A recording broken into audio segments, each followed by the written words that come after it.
На 17 май Негово Светейшество българският патриарх и софийски митрополит Неофит прие гръцка делегация, воден от професор протопрезвитер Теодор Зисис, патролог и почетен професор на Аристотелевия университет в Солун.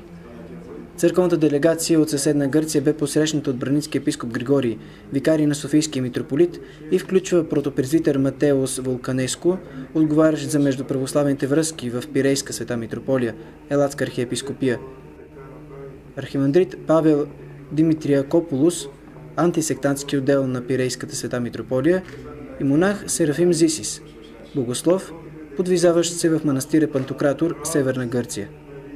Делегацията е в България по покана на ловчанския митрополит Гавриил. В срещата протопрезвитер Теодор Зисис предаде благопожеланията и поздравленията от името на пирейския митрополит Серафим. Той каза още, че много се радва за позицията на Българската православна църква по отношение на някои предсъборни решения, които ще се разглеждат на предстоящия Всеправославен събор. Дойдохме да изразим нашата радост към вас, защото Българската и Грузинската църква, които напуснаха Световния съвет на църквите, ни карат да се надяваме, че на предстоящия Велик събор в остров Крит няма да подкрепите икуменизма, каза протопрезвитер Теодор Зисис.